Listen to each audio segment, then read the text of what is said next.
নমস্কার বন্ধুরা, আমি সহেলি অলৌকিক জোনের আসরে তোমাদের আরও একবার স্বাগত জানাচ্ছি। বন্ধুরা, আগের দিনের যে ভৌতিক পডকাস্ট শুনতে গিয়ে অভিজ্ঞতা, সেটা তোমাদের অনেকেরই ভালো লেগেছে। কমেন্ট বক্সে তার প্রমাণ আমি পেয়েছি। তবে সেই বন্ধু তার পরবর্তীকালে তার কী অভিজ্ঞতা হয়েছে সেটাও কিন্তু লিখে পাঠিয়েছে। আশা করি তোমাদের ভালো লাগবে। একদম কথা বাড়াচ্ছি না, সরাসরি চলে যাচ্ছি কি বলেছে সে। আগের দিনে যারা শোনোনি বা যারা মনে করতে পারছো না তাদের জন্য একটু বলে দিই। বন্ধু নিজের নাম বলতে বারণ করেছেন। উনি খুবই জনপ্রিয় একটি বাংলা চ্যানেলে পডকাস্ট শোনেন, প্রতিদিন রাতেই শুনতেন। কাজ করতে করতে তার সঙ্গে অলৌকিক জনও অবশ্যই ফলো করেন উনি। তো সেরকম শুনতে শুনতে একদিন এমন একটা ঘটনা তার কাছে আসে যে সে আনক্যানি ফিল করতে শুরু করে, নানা রকম জিনিস অনুভব করতে শুরু করে এবং তাই প্রচণ্ড পরিমাণে ভয় পায়। তারপর কি হলো লিখছেন, এরকম একটা এক্সপিরিয়েন্সের পর আমি ওই ঘটনার এপিসোডগুলো শোনা না একদম বন্ধ করে দিই। কিন্তু এই যে বললাম নেশা, কদিন পর আবার সেকেন্ড এপিসোড থেকে শুরু করি, বাট আই মেক শিওর যে আমি ঘটনাটা শুধু দিনের বেলায় শুনবো। এরকম একদিন কাজ থেকে লাঞ্চ ব্রেকে যাচ্ছি, ড্রাইভ করছি, আর এখানে একটা ফাস্টফুড জয়েন্ট থেকে লাঞ্চ কিনবো বলে বেরিয়েছি। গাড়িটা পার্ক করে লাঞ্চ করে নিই। ইউটিউবে ঘটনাটা চালিয়ে খেতে খেতে শুনছি। হঠাৎই মনে হলো যে গাড়ি স্টার্ট করে কাজের জায়গায় গিয়ে বাকি লাঞ্চটা ফিনিশ করব। মানে উনি খাওয়া শুরু করেছিলেন, ঘটনাও শুনছিলেন, তারপর মনে হলো যে থাক, পরে এটা শুনবো। গাড়ি স্টার্ট করতে যাব, চাবিটা হঠাৎ আমার হাত থেকে পড়ে গেল। এদিক ওদিক খুঁজতে খুঁজতে শুরু করেছি, গাড়ি ভেতরে কিছুতেই আর চাবি পাই না। গাড়ি আর দরজা খুলেই গাড়ি থেকে নেমে সিটের তলায় হাত দিয়ে খুঁজতে গিয়ে দেখি যে গাড়ির একদম তলায় ফ্রন্টের লেফটের যে চাকাটা, রাস্তায় চাবিটা পড়ে, মানে ওই চাকার সাইডে আর কি। চাবিটা দেখতে পেয়ে খুব নিশ্চিন্ত হলাম, কিন্তু হঠাৎ মনে হলো চাবিটা একদম বাইরে, ওই চাকার কাছে গেল কিভাবে? গাড়ির দরজা তো বন্ধ ছিল। এই খেয়ালটা হওয়াতেই আমার হাত পা ঠান্ডা হয়ে যায়। আমি সঙ্গে সঙ্গে ফোনটা বন্ধ করে দিই। এবার আমার কোথাও না কোথাও সন্দেহ শুরু হলো আরও বেশি করে। খুব ভয় পাই এই ঘটনার পর। থার্ড ইনসিডেন্ট বেশ কয়েকদিন পর, এবার একদিন রাতে আমি আর আমার হাজবেন্ড আমরা আমাদের বেডরুমে শুয়ে আছি, আমার মেয়ে নিজের ঘরে। তোমাকে কি বলবো, সেকেন্ড ইনসিডেন্টটা যেটা হলো গাড়িটা নিয়ে, সেটা হওয়ার পর আমি একদম শিওর ছিলাম যে আমি এই ঘটনাটা শোনা কন্টিনিউ করবই না। বাট বিলিভ মি, আমাকে যেন কিছু একটা টানতো ওই এপিসোডগুলো শোনার জন্য। এরকম একটা রাতে হঠাৎ একদিন মনে হলো যে শুনেই ফেলি। খুব কিউরিওসিটি হচ্ছিল, মানে নিজেকে কন্ট্রোল করতে পারছিলাম না। কি হলো তারপর, ঘটনাটা কি হলো? ভাবলাম পাশে হাজবেন্ড শুয়ে আছে, সঙ্গে থাকছে তো, ও কিছু হবে না। শুনতে শুরু করি, যেখান থেকে স্টপ করেছিলাম সেখান থেকেই শোনা শুরু করি। বেশ 20-25 মিনিট হয়ে গেছে শুনছি। হঠাৎ একটা সুন্দর গন্ধ, যেরকম একদম ছেলেদের পারফিউমের যেমন গন্ধ হয়, একদম আমাদের বেডরুমে ছেয়ে গেল। আমি শিওর হওয়ার জন্য আরও বেশি করে স্মেলটা নিতে লাগলো। গন্ধটা আরও বেশি করে স্ট্রং হওয়া শুরু করলো। বেডরুমের জানলা বন্ধ, সব বন্ধ। শীতকাল, রাত তখন প্রায় 2টো বাজে। আমি কান থেকে হেডফোন সঙ্গে সঙ্গে খুলে রেখে ফোনটাকে বেডের পাশে রীতিমতো ফেলে দিয়ে চুপ করে শুয়ে পড়ি। আস্তে আস্তে স্মেলটা উধাও হয়ে যায়। এখনও স্মেলটা আমার মনে আছে, আবার যদি পাই চিনতে পারবো। বলে না, কিছু স্মেল নাকে লেগে থাকে, এটা একরকম সেই রকমই স্মেল ছিল। ফোর্থ ঘটনা, এই পার্টিকুলার এক্সপিরিয়েন্স আমার নয়, আমার এক বন্ধুও ফিল করে। সেও খুব ভূতের ঘটনা শুনতে ভালোবাসে। একদিন এখানে একটা গেট টুগেদারে সব নিয়ে আলোচনা হওয়াতে ও খুব ইন্টারেস্ট নিয়ে আমার সাথে কথা বলে। আমি তাকে ঘটনাগুলো বলি। ও তখন আমাকে জোর করতে থাকে যে আমি যেন ওকে ওই এপিসোডগুলোর লিঙ্কটা পাঠাই। আমি বারবার ওকে বলি যে এই এপিসোডগুলো শুনতে না, because it is really scary. Okay আমি আবার বলি যে ঘটনাগুলো শুনতে গিয়ে যা এক্সপিরিয়েন্স আমার হয়েছে সেটা ভয়ানক। যদি আমি এটাও মেনে নিই যে সবটাই কোইন্সিডেন্ট, তাও কি দরকার? ও ও আমাকে আবার পরে মেসেজ করে বলে ওই লিঙ্কটা দিতে। আমি তাও ওই সেম কথা বলে ওকে লিঙ্কটা পাঠাই। কয়েকদিন পর কাছ থেকে একটা মেসেজ পাই, ফার্স্ট এপিসোড শোনার পর ওর বাড়িতে মানে কলকাতাতে ওদের এক রিলেটিভ মারা গেছে। আমি ওকে বারবার বলি যে দেখো হয়তো এটা একটা কোইন্সিডেন্ট, বাট তুমি আর এই ঘটনাগুলো নিয়ে এগিয়েও না। সেই সময় মতো মনে নেই আমার কথাটা আর কি শোনেও নি হয়তো, বাট এগেইনও শুনতে শুরু করে। ফল একদিন রাতে ওর প্রচণ্ড ব্রিদিং ট্রাবল হয়। 911 কল করে, ইউএসের emergency number, quote and quote. Okay হসপিটালে নিয়ে যাওয়া হয়। সত্যি বলছি আমার যেন নিজেকে এর জন্য দায়ী মনে হচ্ছিল, বাট এখন ঠিক আছে, ও সুস্থ আছে। আমি এখন এখানে একটাই কথা বলবো হয়তো, যে যা যা আমি বললাম সেসবগুলো কোইন্সিডেন্ট, কিন্তু সবার সাথে কোইন্সিডেন্ট হবে এর ব্যাখ্যা আমার কাছে নেই। আমি চাইও না, ব্যাপারটা খুব রেয়ার লাগছে আমার কাছে, স্পেশালি ওই স্মেলটা। একটা স্মেল কিভাবে মিথ্যে হতে পারে বলো তো?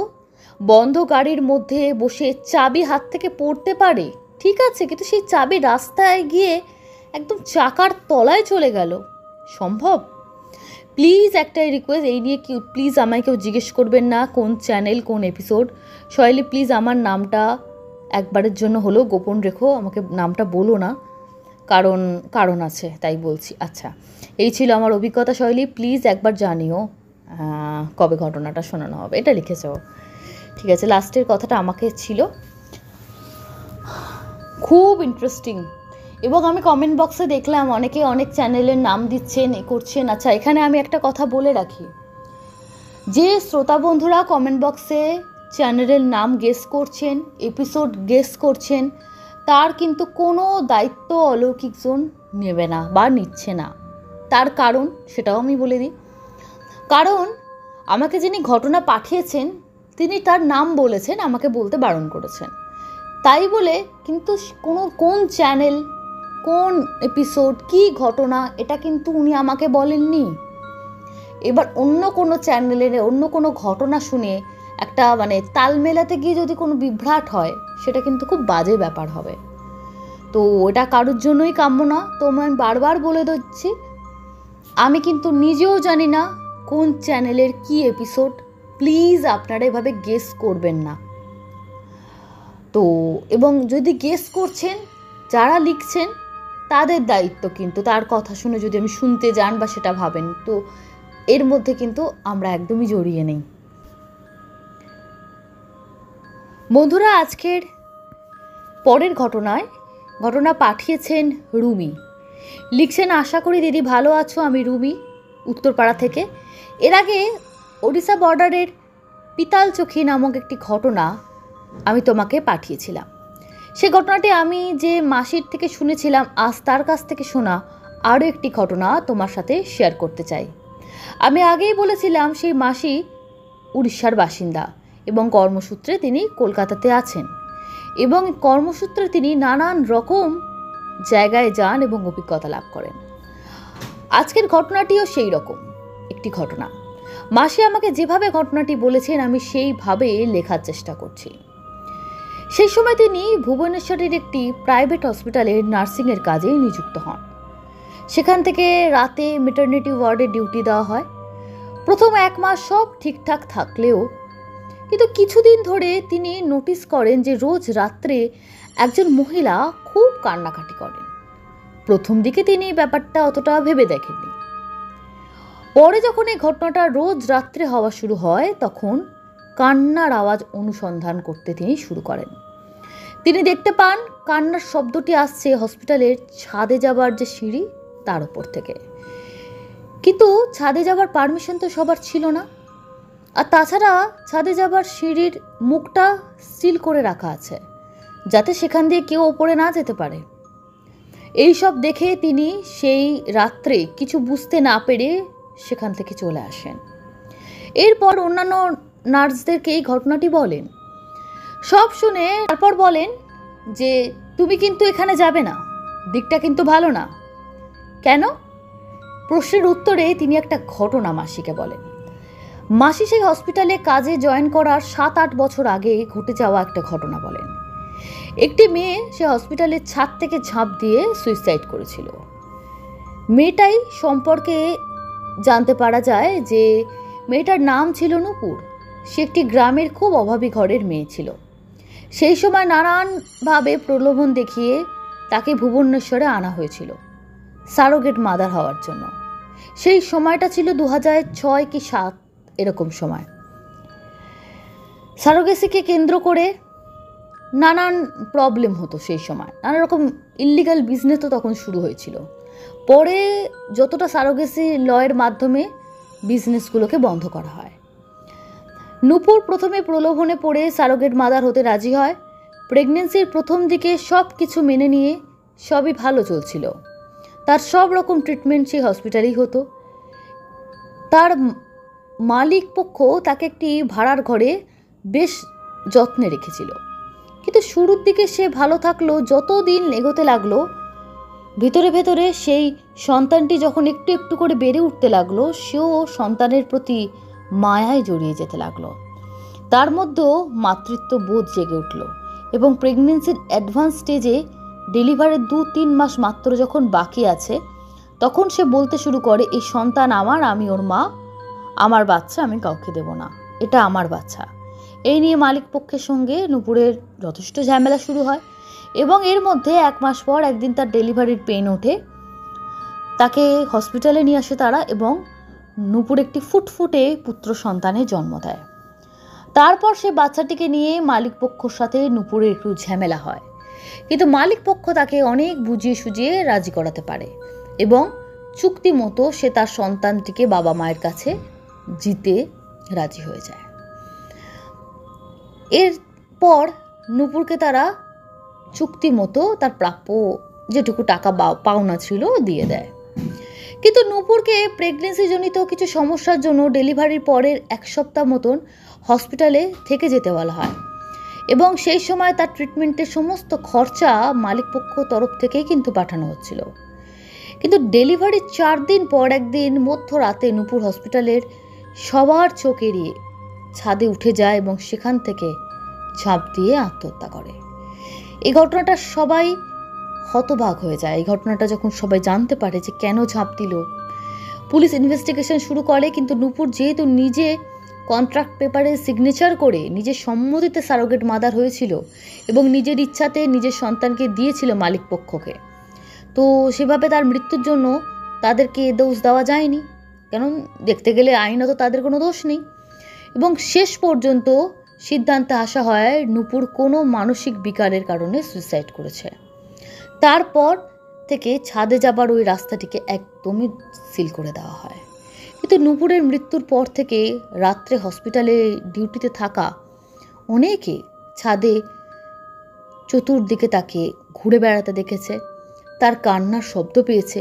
মনে করা হয় নূপুরের অতৃপ্ত আত্মা সেখানে আজও ঘুরে বেড়ায়, তাই রাত্রে ওইদিকে যেতে একদম বারণ করা হয়। এই ছিল ঘটনা।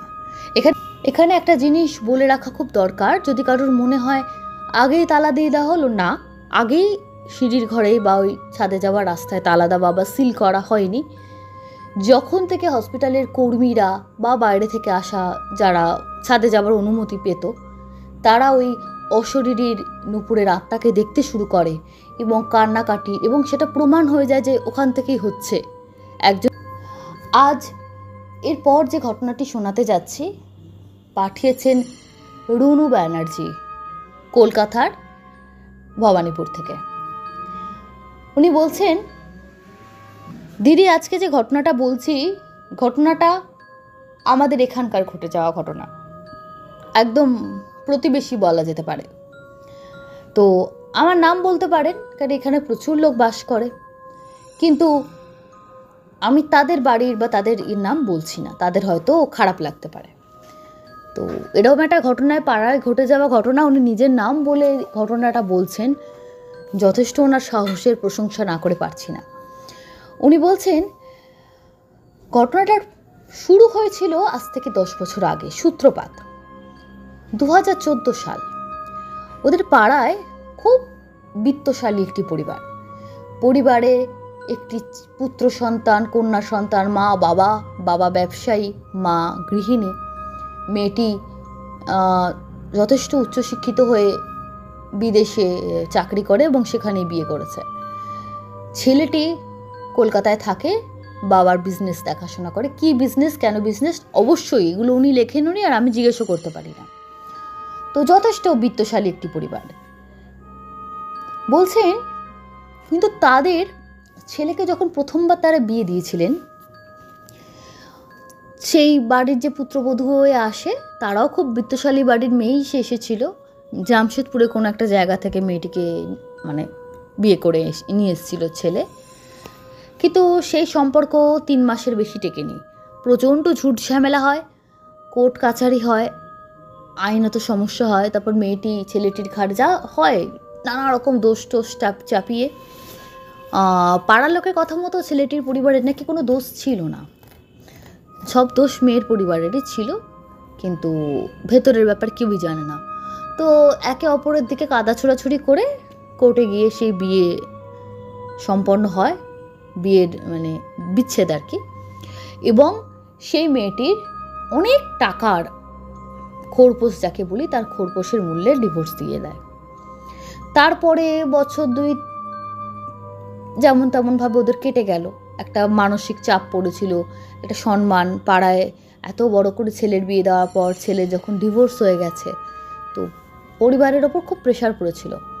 তো তখন সে সম্পূর্ণ পরিবার ডিসাইড করলো, দেখো ছেলের তো বয়স কম, আমরা তাকে আবার বিয়ে দেবো, কিন্তু এবারে আর আমাদের মতো কোনো বিত্তশালী পরিবারের মেয়ে আমরা আনবো না।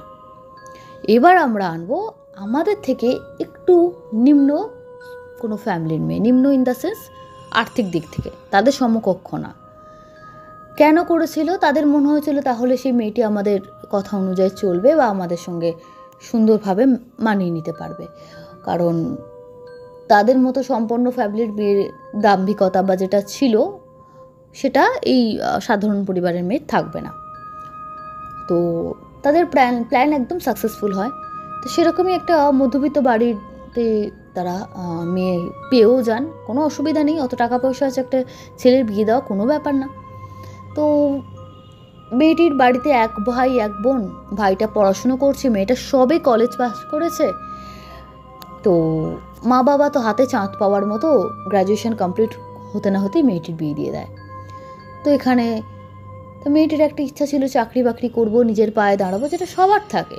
তো এখানে বিয়ের সময় বলে দেওয়া হলো, না আমাদের বাড়িতে কিছু করা যাবে না, আমাদের যা ব্যবসা আছে আমাদের কোনো চাকরির দরকার নেই, বা আমাদের বাড়ির বউ চাকরি করতে যাবে সেটা আমাদের কাছে খুব অসম্মানের বিষয়, তো এগুলো কিছু করা যাবে না, বাড়িতে থেকে সংসার ধর্ম করা, পরবর্তীকালে প্রয়োজন হলে ব্যবসায় সে যুক্ত হতে পারে।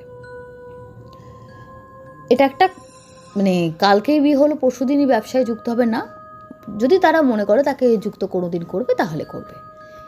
এই বিষয়টা চলতে শুরু করলো। দিন গেল, মাস গেল, বছর গেল। সমস্যা শুরু হলো, মেয়েটির শাশুড়ি মানে ছেলেটির মা একদম বৌমাকে মেনে নিতে পারেননি। কেন? প্রথম যাকে বিয়ে হয়েছিল ছেলের সঙ্গে, সে বৌমার সঙ্গে যতই অশান্তি হোক, ঝামেলা হোক, কোর্ট কাছারি হোক, তার খুব পছন্দের ছিল। 2টো কারণ।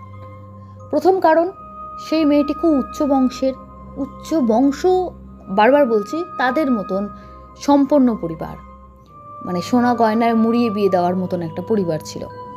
প্লাস সেই মেয়েটি ছিল অত্যধিক সুন্দরী, বড়লোকের সুন্দরী, শিক্ষিতা, এবং যা যা চেয়েছিলেন তারা একদম তাদের মতন। কিন্তু এই মেয়েটি খুবই সাধারণ, শ্যামলা বর্ণের, তবে খুবই সহজ সরল শান্ত স্বভাবের। মানে উঁচু গলায় কথা বলা তো দূর, তাকে কেউ জোরে কথা বললে তার চোখ দিয়ে জল বেরিয়ে যাবে এরকম। আর খুব ছোট পরিবারে মা বাবা ভাই বোনের মধ্যে মানুষ হয়েছে, তো খুব একটা ভয়ানক কিছু দেখে সে বড় হয়নি। রাগারাগি, চিৎকার চেঁচামেচিগুলো কোনোদিন সে দেখে বড় হয়নি। তাদের পুরো পরিবারটাই খুব শান্ত স্বভাবের। কিন্তু এখানে এসে দেখলো যে পুরো পরিবার উল্টো, প্রত্যেকেই প্রচণ্ড অহংকারে, রাগ, তেজ এবং জেদি। তাকে তো রীতিমতো দাবিয়ে রাখা হতো। তো তার শাশুড়ি মা ভাবলেন এভাবে দাবিয়ে রাখতে রাখতে, কারণ বৌমা যেহেতু তার একদম পছন্দ হয়নি, তিনি ভেবেছিলেন এবার অতিরিক্ত করলে সে তো বাড়ি থেকে চলে যাবে। এক এক সময় ভাবতেন যে তার যেহেতু মধ্যবিত্ত পরিবারের মেয়ে, সে ডিভোর্স করতে গেলে 10 বার ভাববে, কারণ সমাজ আছে, সব কিছু আছে। তো এদের সাধারণ মধ্যবিত্ত পরিবারের মানুষদের এসবগুলো নিয়ে প্রচণ্ড ভাবনা চিন্তা করতে হয়, তাদের সব কিছু নিয়ে চলতে হয়, যা ইচ্ছা তাই তারা করতে পারেন না, এটা তাদের সব থেকে বড় দুর্বলতা। কিন্তু তার থেকে বড় সমস্যা হলো মেয়েটি প্রচণ্ড শান্তশিষ্ট। মেয়েটিকে যত যাই বলে মেয়েটি তাদের কথা অনুযায়ী চলে, অথচ মেয়েটি তাদের মন পায় না। সব থেকে সাংঘাতিক ছিল সেই বাড়িতে, সবাই ছিল, সব থেকে বেশি শাশুড়ি মা। ননদ তো বিদেশে থাকে, তার কথা ছেড়েই দাও, কিন্তু যেটুকু ফোনে কথাবার্তা হতো তাকেও যে খুব বেশি ভাইয়ের বউকে তার ভালো লেগেছিল তা কিন্তু নয়। এবার একটা সময় যখন আত্মীয় স্বজনের বউ ছেলে মেয়ের বিয়ে হতে থাকে, প্রত্যেকের বাড়ি বৌমা আসে, তখন সে ভদ্রমহিলার না পুত্রবধূর ওপর রাগটা যেন সপ্তমে উঠে যায়। তার চোখের সামনে দেখেন প্রত্যেকের পুত্রবধূ আসছে, প্রচণ্ড ফর্সা সুন্দরী এবং সোনা অলঙ্কার একদম ধনধান্যে পূর্ণ একজন বৌমা আসছে। তার ছেলেরই দ্বিতীয় বিয়ে একদম তার মন মতো হয়নি। বৌমা শ্যামলা গড়ন এবং আর্থিক দিক থেকে যথেষ্ট তাদের থেকে কমজোরি, তাদের সমকক্ষ না, মানে তাড়াহুড়ো করে বিয়ে দিতে গিয়ে একটা গন্ডগোল করে ফেলেছেন। এইটা তার মধ্যে না কুড়ে কুড়ে খেত তাকে, যে এটা আমার ছেলের তাড়াহুড়ো করে দ্বিতীয়বার বিয়ে দিতে গিয়ে একটু ভুল করে ফেললাম, আরও দেখে শুনে একটু সময় নিয়ে বিয়ে দিলে ভালো হতো। এই যে ভালো হতো, আর তো ওনার ছেলে নেই, একটাই ছেলে, এই ওনার ছেলেকে নিয়ে স্বপ্ন এবং ওর স্বপ্ন পূর্ণ না হওয়ায় মানুষ যে কতটা হিংস্র হতে পারে। হয়তো উনি জন্মগতভাবে কোনো খারাপ মানুষ ছিলেন না, কিন্তু এই যে সন্তানকে নিয়ে মা বাবার স্বপ্ন, বিশেষ করে এখানে আমি মেনশন করব পুত্র সন্তানকে নিয়ে যেই স্বপ্ন থাকে আমার এরকম এরকম বৌমা হবে, সেটা যখন পূরণ হয় না, অনেকে এইভাবে রিয়াক্ট করেন, সবাই না, অনেকে ভাগ্য বলে ছেড়ে দেন, কিন্তু অনেকে ভাগ্যটা মানতে পারেন না। বৌমা এত ভালো, এত লক্ষ্মীমন্তর, কিন্তু ওই যে তার মনের মতন না, সেটা তার ছিল সব থেকে বড় অপরাধ। এইবার তিনি কি করেন, তিনি বিভিন্ন বড় বড় কলকাতার জ্যোতিষী তান্ত্রিক সবাই কাছে গিয়ে জিজ্ঞেস করলেন যে ছেলের কি এবারও ডিভোর্স হতে পারে। বলছে যে না, এবার আর হতে পারে না, মেয়েটির গ্রহ নক্ষত্র খুবই ভালো, আর ছেলেরও আর ডিভোর্সের কোনো যোগ নেই। বলছে আপনি কি চাইছেন আপনার ছেলে ডিভোর্স? বলে হ্যাঁ চাইছি, কেন আমি চাই আবার একটু মানে আমাদের মনোমতো বউ আসুক। মানে এরা আর্থিকভাবে এতটাই সচ্ছল যে ছেলের একবার ছেলে, দুবার ছেলে, 3বার বিয়ে দেবেন, তাতেও কোনো লজ্জা বা সামাজিক যে একটা চিন্তা থাকে লোকে কি বলবে, কোনো কিছুর ভয় ছিল না, নাথিং, কি বলবে আবার বনি মনে হয়নি চলে গেছে, মানে এরকম একটা ডোন্ট কেয়ার অ্যাটিটিউড। তারপরে ভদ্রমহিলা দেখেন যে জ্যোতিষী টুসিটি দিয়ে কোনো কাজ হবে না। তিনি তান্ত্রিকের টিভিতে প্রচুর প্রোগ্রাম দেখতেন, দেখতে দেখতে দেখতে একজন তান্ত্রিকের সঙ্গে যোগাযোগ করে বিভিন্নভাবে যে এই বৌমাকে আমার পছন্দ না, যেভাবেই হোক একে মানে হাঁটিয়ে আমায় ভালো বৌমা আনতে হবে। একটা মানসিক সমস্যার মতো দাঁড়িয়ে গিয়েছিল তার, সে যতই ভালো করে কোনো কিছুই তার ভালো লাগে না। তো উনি কি করলেন, এমন একজন সাধুর সঙ্গে যোগাযোগ করলেন, সাধু বা তান্ত্রিক বলা হয়তো বেটার। তিনি তারাপীঠে এবং কামাখ্যায় বিভিন্ন রকমের কাজ করেন, মানে যার যা সমস্যা তাই নিয়ে উনি এই দুটো জায়গায় গিয়ে কাজ করেন। তিনিও কিন্তু কলকাতার। তো ওনাকে এই সমস্যাটা বলাতে সে বললো তাহলে কামাখ্যায় আপনার এই কাজটা করে দিতে পারি। এক একটা সময়ও বললো, বলে হ্যাঁ কী কাজ হবে না, এইরকম করতে হবে, এরম এরম এরম এরম করতে হবে, বৌমার নামে সংকল্প হবে, দেখবেন এমনিতে তাড়াতে পারবেন না, কারণ ওর গ্রহের কুষ্টিতে কোনো বিবাহ বিচ্ছেদের কিচ্ছু নেই, একমাত্র মৃত্যুদণ্ড। আমি প্রেত চালনা করব, সে প্রেত ওকে ধীরে ধীরে অসুস্থ করে শেষ করে দেবে। আপনাদের কোনো বদনাম হবে না, লোকে জানবে অসুস্থ ছিল, মারা গেছে। ব্যাপারটা খুব পছন্দ হয়, কেন বধূ হত্যার দায়ও কাঁধে নিতে হবে না। আজকের যুগে এইসব বধূ হত্যা শহরের মতো জায়গায় লোকে কি বলবে, অসুস্থ হলে মানুষ মারা যেতেই পারে।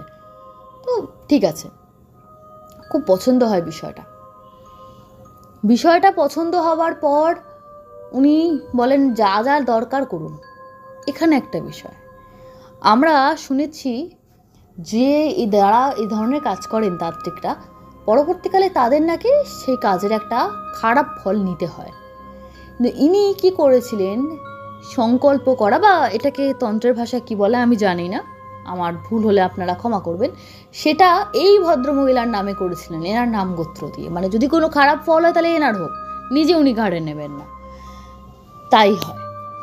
বৌমা আস্তে আস্তে আস্তে আস্তে বাড়িতে যখন সে রান্না বান্না করে, একা থাকে, অত বড় লোক, কিন্তু একবেলা রান্নার লোক রেখেছে, একবেলা ছাড়িয়ে দিয়েছে ওকে দিয়ে কাজ করাবে বলে। বিভিন্ন রকম তাদের রান্না, তবু সেই মেয়েটি মুখ বুজে করে, কোনো সমস্যা নেই। সবসময় তার মনে হয় রান্নাঘর থেকে টুং টাং করে কে আওয়াজ করছে, কে যেন ভুস করে সে দেখে চলে গেল। প্রথম প্রথম ভাবতো তার শাশুড়ি মা এসে দেখে যাচ্ছেন, অথবা তার শাশুড়ি মার খুব প্রিয় একজন বাড়ির কাজের মেয়ে আছে, খুব প্রিয়, সেও শাশুড়ি মার সঙ্গে সঙ্গত দেয়, বউকে জ্বালাতন করে। তো তাকে শাশুড়ি মা এত ভালোবাসেন, তার সিকিভাগও বৌমাকে ভালোবাসেন না। খুব অদ্ভুত বিষয়টা। সে মাঝে মাঝে এসে দেখে যদি কিছু খুঁত বার করে, রান্নার খুঁত বা রান্নাঘর গুছিয়ে রাখা বা কোনো কিছু, সেটা গিয়ে তাকে বলবে, শাশুড়ি মা এসে আবার তাকে চারটে কথা শুনিয়ে যাবে। এটা একটা নিত্যকার রুটিন হয়ে দাঁড়িয়েছিল। তো ও জানতো যে শাশুড়ি মা এসে দেখে যায় না, তার প্রিয় পাত্রী এসে দেখে চলে যাচ্ছে আমি কি করছি কি না করছি। তিনি সেই কাজের মেয়েটিকে বসিয়ে রান্নাঘরে থেকে বার করে, যিনি লিখছেন তিনি বলছেন, কি অদ্ভুত ঘটনা, তাকে নিয়ে বসে সিরিয়াল দেখছেন টিভিতে, তা হাতে চা মুড়ি নিয়ে, বৌমা করছে রান্নাঘরে রান্না।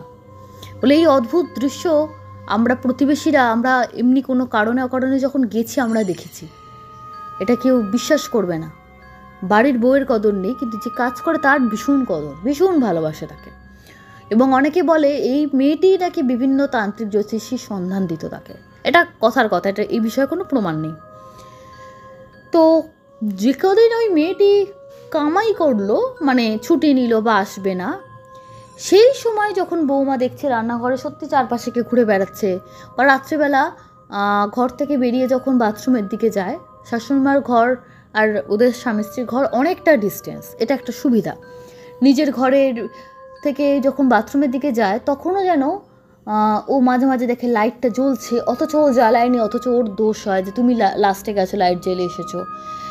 ও লাইট বন্ধ করে যদি চলে আসে ঘরে, আবার ওকে ফোন করে শাশুড়ি মা ডেকে বলেন এই সমস্ত জায়গা আলো জ্বলছে, তুমি কি কেয়ারলেস। কিন্তু এরকম বিভিন্ন রকম আনকাইনি জিনিস ওর সঙ্গে ঘটতে থাকে। ও যখন বলে আমি এগুলো করিনি, তখন সবাই ওকে তর্ক করছো অবাধ্য বলে তাকে ভৎসনা করে। একদিন সে তার স্বামীকে দেখালো, দেখো আমি সমস্ত লাইট বন্ধ করলাম, এবার তো প্রমাণ, তুমি তো সাক্ষী দিতে পারবে আমার হয়ে। স্বামী একদম বাবা মায়ের ভীষণ বাধ্য সন্তান। সে বলল, তারপরের দিন যখন, মানে তারপরের সময় যখন এই ঘটনাটা ঘটতো, সমস্ত আলো জ্বলছে বা রান্নাঘরে কল একটুখানি খোলা, জল পড়ছে, ন্যাচারালি বউয়ের দোষ হবে। লাস্টে সমস্ত কাজ করে সেই লাইট নিভিয়ে ঘরে আসে। এই দিন তার স্বামী বলল যে না, আজকেও আমাকে সঙ্গে রেখেছিল, যেহেতু প্রতিদিন ওকে সবাই বকাবকি করে বা কিছু, আজকে সঙ্গে রেখেছিল, আজকে আমি দেখেছি যে কোনো কিছু ব্যাপার হয়নি। এরপরে কিছুদিন বাদে বৌমার হঠাৎই পায়ের একটা প্রবলেম দেখা দিল। সিঁড়ি থেকে পড়ে গেছিল, সেরকম গুরুতর কিছু, পা ভাঙা টাঙা কিছু না, পড়ে গেলে যেমন আমাদের পায়ে চোট লাগে, সে নর্মাল চোট লেগেছিল। ব্যথার ওষুধ খেত, ওষুধও লাগালো, সব কিছু। তো খাওয়া দাওয়া বা ওষুধপত্রের কোনো অভাব কিন্তু এই বাড়িতে সেই মেয়েটির ছিল না, এটা বলাও খুব দরকার যে খাবার কষ্ট দিত না। কিন্তু সেই ব্যথাটাই বাড়তে বাড়তে সে ওই ব্যথা নিয়ে কাজ করতে তার প্রচণ্ড কষ্ট হতো। তাতে শাশুড়িমা বলতেন, দেখেছো এই সামান্য পড়ে যাওয়াতে কি নাটক শুরু করেছে। মেয়েটি শয্যাশায়ী হয়ে গেল, এত শরীরে যন্ত্রণা। বাড়ির আর কেউ না বুঝলেও তার শাশুড়িমা বুঝলেন যে এটা কেন হচ্ছে, আমার কাজের প্রভাব। তো মেয়েটি তখন বলে যে ঠিক আছে, আমাকে তাহলে আমার বাপের বাড়ি যেতে দিন, আমি সুস্থ হয়ে আসবো। মানে এখানে তো ওই যন্ত্রণা নিয়েও তাকে উঠতে হচ্ছে, উঠতে পারছে না, অথচ উঠে তাকেই কাজ করতে হবে, অন্য কেউ করবে না। এবং তারা চাইলে আরও দুটো লোক রাখতে পারে, কিন্তু রাখবে না। কেন রাখবো, তুমি আছো। তো এই রকম কষ্টে যখন আছে, মেয়েটির বাড়ির লোক আসে, দেখে যায়, মেয়েকে তারা নিয়েও যেতে চায়, শাশুড়ি মা যেতে চান না। তার এত রাগ তার ওপর, সে প্রতিটা মুহূর্তে তিনি চান যে তিলে তিলে কষ্ট পাচ্ছে সেটা দেখতে। তারপর মেয়েটি চিকিৎসা করা হয়, মেয়েটা অনেকটা ভালো হয়, অনেক ডাক্তার দেখানো হয়। তার জন্য তার পরিবারকে নানাবিধ কথা শুনতে হয় যে এটা পড়ে যাওয়ার জন্য না, আপনার বিয়ের আগে থেকেই সমস্যা ছিল, আপনারা লুকিয়ে বিয়ে দিয়েছেন। মেয়েটি অনেকটা সুস্থ হয়, অনেকটা ভালো হয়ে যায়। তারপর গত বছর ঠিক নভেম্বর মাসে হঠাৎ তার শাশুড়ি মার এমনি হাই প্রেশার, সুগার, এইসব প্রবলেমগুলো ছিল। হঠাৎই প্রেশার ফল করে তার প্রচণ্ড মাথা ঘুরে পড়ে যায়, এসব হয়। তো বৌমা সেবা শুশ্রূষা করে। তো ভালো হওয়ার পর কেমন একটা এলোমেলো কথা বলতেন, একটু হতে সবাই ভাবলো হয়তো শরীর খারাপে একটু মাথাটা খারাপ হয়েছে। তো ওনার জীবনে কোনো শোক নেই, দুঃখ নেই, আর্থিক অভাব তো দূরের কথা, প্রচণ্ড বিলাসবহুল জীবন অভ্যস্ত। তারা বিদেশ ভ্রমণও করে বছরে একবার করে। তো সেখানে তার মাথা খারাপ হওয়ার কিন্তু কোনো কারণ নেই। কেন হলো? এলোমেলো কথা বলতো এবং তার 3 মাসের মধ্যে উনি এত অসুস্থ হয়ে যান, শ্বাসকষ্ট, সর্দি, কাশি, কোনো কারণই নেই। এত যত্নের জীবনে একদিন রাত্রে উনি সিরিয়াস কার্ডিয়াক অ্যারেস্ট হয় এবং মারা যান। তার এই মৃত্যুটা পরিবারের আর সবাই, প্রত্যেকে, পাড়া প্রতিবেশী খুব ভেঙে পড়ে। তো তারা তো ওনার ব্যাপারে এত জানতেন না। কিন্তু সেই বৌমার পরিবারের লোকেরাও তো শ্রাদ্ধ শান্তিতে এসেছিল। তারা যখন এই শ্রাদ্ধের অনুষ্ঠানের সময় সবাই জড়ো হয়েছে বা খাওয়া দাওয়া চলছে, তখন তাদেরই একজনের কাছ থেকে এই যিনি ঘটনা পাঠিয়েছেন তিনি সমস্তটা জানতে পারেন এবং এটাও জানতে পারেন তার শাশুড়ি মা মারা যাবার পর ওই যে বৌমা দেখতো পাশ দিয়ে কেউ চলে যাচ্ছে এবং এইটা দেখে দেখে সে পুরো অভ্যস্ত হয়ে গেছিল। এক একটা সময় তো কালো ছায়ামূর্তি দেখতো যে ঘুরে ঘুরে বেড়াচ্ছে বাড়িতে। এবং তার জীবনের যন্ত্রণা এত ছিল, সাংসারিক যন্ত্রণা, যে ভূতের ভয় বা ভৌতিক ভয় না সে জয় করে ফেলেছিল। মানে মানুষের এই ভয়ে সে জর্জরিত, সে কি ভূতে ভয় পাবে, এরকম একটা পজিশন এসে দাঁড়িয়েছিল তার। অদ্ভুতভাবে মেয়েটি এখন ভালো আছে। তার শ্বশুরমশাই অনেকটা চেঞ্জ হয়েছে, তিনি অতটা ওনার স্ত্রীর মতো অতটা হিংস্র ছিলেন না। স্বামীও ঠিক আছে, মেয়েটিও শারীরিকভাবে অসুস্থতা থাকলে ওষুধপত্র খায়, কিন্তু বেড রিডেন না, ভালো আছে। কিন্তু যিনি সব থেকে ভালো ছিলেন, যার জীবনে কোনো সমস্যা ছিল না, শুধুমাত্র ঈর্ষা বা নিজের একটা এটা আমি স্বপ্ন দেখেছিলাম আমার এরকম হতে হবে, এই বাসনার জন্য এই তন্ত্রবিদ্যার সাহায্য নিয়ে তিনি নিজের জীবনটা নিজে শেষ করলেন। তারপর থেকে আজ অবধি, যবে থেকে কোনো শাশুড়ি মা মারা গেছেন, তারপর থেকে ওই কালো ছায়ামূর্তির হেঁটে যাওয়া বা বাড়ির মধ্যে কলে জল পড়া, এসব কিচ্ছু তারা দেখতে পায়নি। সমস্ত কাজকর্ম মিটে যাওয়ার পর পুরোহিতের কাছে মেয়েটি যখন সমস্তটা খুলে বলে, বাড়ির যে কুলপুরোহিত, তিনি বলেন যে এটা আসলে কিছু না, প্রেত চালান তো করা হয়েছিল, তো প্রেতেরা যখন যায় তারা একটা প্রাণ নিয়ে যাবে, তাদের ওটা দায়িত্ব। তোমাকে নিতে পারেনি, তোমার গ্রহ নক্ষত্র বা তোমার মৃত্যুযোগ ছিল না, কিন্তু তিনি করেছেন, তাকে নিয়ে বেরিয়ে চলে গেল। নেবে তো কাউকে একটা, তাকে নিয়ে বেরিয়ে চলে গেল। এই অদ্ভুত ঘটনা হয়তো বলবে যে হইলে এরকম ঘটনা তো আগেও শুনিয়েছ, কিন্তু এটা আমার মনে হলো সব ঘটনার একটা নিজস্ব আলাদা ভাব আছে। খুব গত বছরের ঘটনা, মানে গত বছরের সমস্যাটা সমাধান হয়েছে আর কি, খুব রিসেন্ট ঘটনা, তাই একটু শেয়ার করলাম। বন্ধুরা, ভালো লাগলে বা খারাপ লাগলে তোমরা অবশ্যই নিঃসংকোচে আমাকে জানাতে পারো। Thank you so much. আবার ফিরে আসবো আগামী পর্বে। ভালো থেকো, সুস্থ থেকো, শুভরাত্রি।